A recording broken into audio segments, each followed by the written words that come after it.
Should CM Punk return to the WWE? The CM Punk rumor mill has never been this hot, as wrestling outlets from all over the world are reporting that CM Punk is very likely to return to the WWE. And apparently this return can happen as early as Survivor Series, which just happens to take place in Chicago, which is, needless to say, the perfect place to bring back somebody like Phil Brooks, CM Punk. So should he come back? Would he even be welcomed by fans and welcomed by his peers backstage? Would he be a toxic presence in the WWE locker room? These are all questions that WWE fans are asking regarding CM Punk. So let's talk about it. And hey, as always, if you're a wrestling fan, don't forget to subscribe to this channel, ring the bell for notifications so that you're notified anytime that I upload a brand new video. And if you're a wrestling fan, I am confident you're gonna fall in love with this channel because we upload daily wrestling content. Okay, so I'm not gonna give you the full history lesson on CM Punk, as there's already thousands of videos online detailing this whole saga. But here's the super quick cliff notes just to catch you up to speed. CM Punk walked out of the WWE after the 2014 Royal Rumble after he was unhappy with the direction that his character was going in,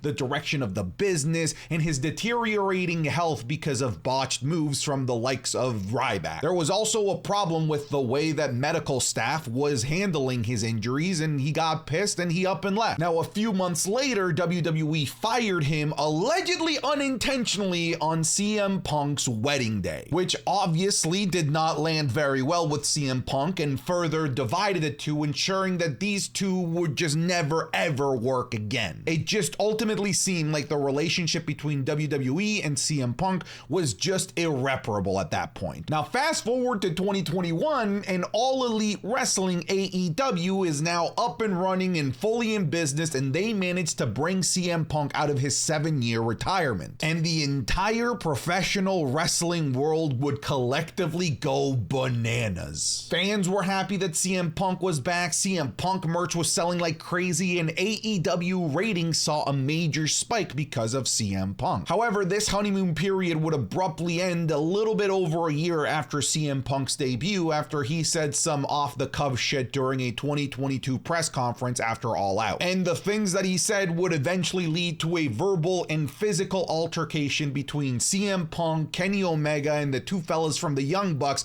all of whom, by the way, are executive vice presidents of All Elite Wrestling. This big-ass fight would ultimately lead to CM Punk being suspended from AEW for 9 months. And even after those 9 months, when CM Punk came back, tensions between all parties that were involved were so high that AEW had to literally create a brand new brand, a brand new show called AEW Collision, so that CM Punk could still participate in AEW television without ever needing to be in the same building as the Young Bucks as well as Kenny Omega. Honestly, it's some super dumb, childish shit. Not just from CM Punk, but like from everybody that was involved in this, including Tony Khan for like allowing all of this to happen under his own roof. But everything seemed well and dandy in the world of AEW because they were all separated. AEW Collision was doing well in the ratings because CM Punk is a ratings drawer, but everything was good for like a month and a half because CM Punk would then have another backstage altercation skirmish battle with another AEW wrestler named Jack Perry. A skirmish that was apparently so bad and so violent that Tony Khan had to make an announcement saying that he feared for his own life. After that second situation, CM Punk wasn't suspended and was instead just straight up fired from All Elite Wrestling. So now that's two major North American wrestling promotions, the two biggest wrestling promotions on the planet, that have fired CM Punk. And that's where we're at today. Congratulations, folks. You are now caught up on the CM Punk saga of the last decade. Okay, so after all of that, after being fired by two major wrestling organizations, after being a toxic pariah in the AEW locker room, is there a place for CM Punk in WWE today? And my answer is, fuck yeah, dude. But okay, I do have to admit that I am coming from a super biased point of view. I adore CM Punk, and I borderline credit CM Punk for the life that I have today as a professional wrestling content creator. Because back in 2011, I was one more bad episode of Monday Night Raw away from not watching wrestling ever again. But I credit CM Punk for reinvigorating my love for professional wrestling with that awesome summer of Punk run that he had. So at this point, in my eyes, CM Punk can do no wrong. This man could go around kicking puppies and punting kittens, and I'll find a way to still say that he's awesome somehow. I'm exaggerating. CM Punk, please don't kick dogs and please don't punt kittens. But I'm going to try and be objective here, and I'm going to look at the pros and I'm going to look at the cons for WWE signing CM Punk back. Biggest, most glaring con to the WWE re-signing somebody like CM Punk is that CM Punk has been problematic enough to locker rooms in two major wrestling organizations to get fired and canned from both WWE and AEW. And no, that isn't a coincidence. This isn't some sort of big conspiracy theory between AEW and WWE to make CM Punk look like the bad guy. It's just very clear that CM Punk is a hard dude to work with. But even after all of this, I still hold true to the fact that bringing CM Punk back to the WWE is what's best for business. In AEW, CM Punk was able to demonstrate that he was a major needle mover for the company as ratings spiked whenever he was announced to be on any of their shows. I mean, just look at Collision. Like, Collision when CM Punk was there was doing really good numbers, anywhere from 600 to 800,000 viewers, and now it's barely pulling in 300,000. Hell, he was a major enough draw for All Elite Wrestling that he was the sole reason why the WB agreed to have Collision be on their networks. Like, that's how they sold it. Hey, WB, this show is for CM Punk. It'll draw numbers. And they said, okay, you're right. So CM Punk is a known ratings drawer, but on top of that, he was AEW's top merchandise seller by like a lot. And like, I mean, it wasn't even close. He was far and away the top merchandise seller in AEW. And he was a top merchandise seller in the WWE as well when he was there. So in essence, in CM Punk, we have a proven guy that can move merch, which historically is very important to the WWE,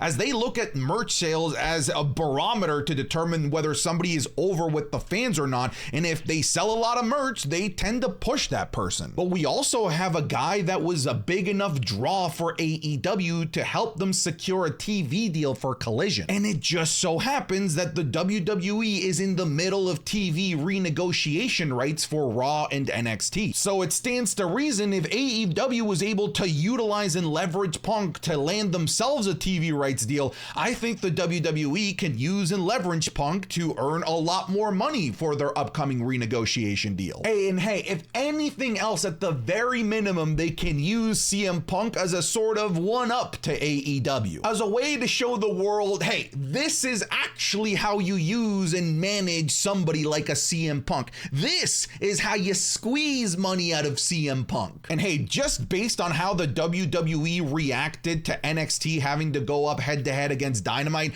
the WWE is not opposed to doing a little bit of one-upsmanship. But hey, jokes and memes aside, WWE can use CM Punk as yet another example of how they would plan to use major AEW stars or free agents should they were to jump ship and sign with the WWE. Rolling out the carpet for the likes of Cody Rhodes, Jade Cargill, and now potentially CM Punk could help tip the scales in WWE's favor when it comes to signing folks like Will Ospreay, Sasha Banks, MJF, or other major stars in the future. But hey, is all of that worth signing CM Punk? Because the most obvious and glaring reason for the WWE to not sign CM Punk is that he has been shown to be a detrimental and toxic addition to a locker room. A locker room where, let's face it, he doesn't have very many friends and very many fans. In fact, the top two superstars in the WWE, in Seth Rollins and Roman Reigns, have already voiced their disapproval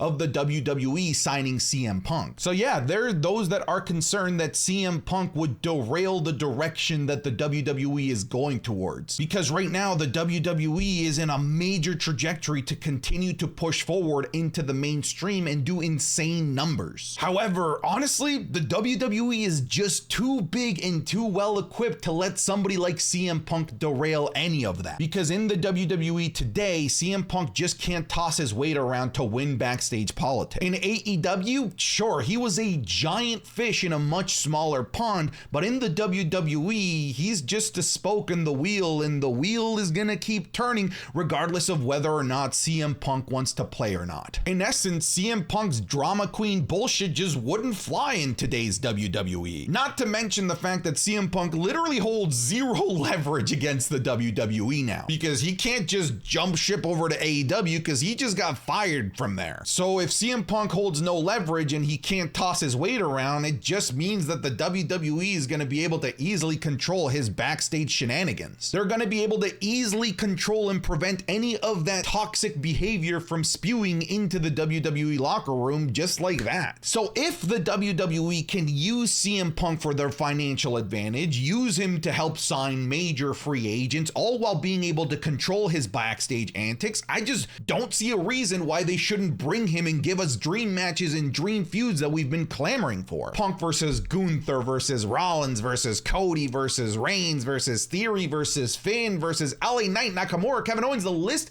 is literally endless. I know I've been yapping for a while, so to make a long story short, to answer the question of this video, should the WWE sign CM Punk? The answer is yes. Okay, I'm done. Get out of here. Congratulations to OIM Omega for winning the $1,750 giveaway. And fellas, this week's giveaway is insane. We are at the $2,000 mark. For this giveaway, you can win $2,000 or you can take a PC and a PS5. You can take the cash or the prize. To enter, you just have to click the top link in the description or the pinned comment. It'll take you to this landing page where you can see the prizes, and then click here to enter giveaway. Next, you'll have to put in your email and your username. Make sure you put in a valid email because that's where we'll contact you if you win. From there, it'll take you to the Capital One Shopping Extension install page. To enter your giveaway entry, you have to install the Capital One Shopping Extension to your browser. It is completely free and it'll take you about 30 seconds to enter. Once you've installed the extension, that's it. You are in for this giveaway and all future ones that we do with Capital One Shopping. We're gonna be doing the draw for this one fairly soon, so make sure you enter quickly.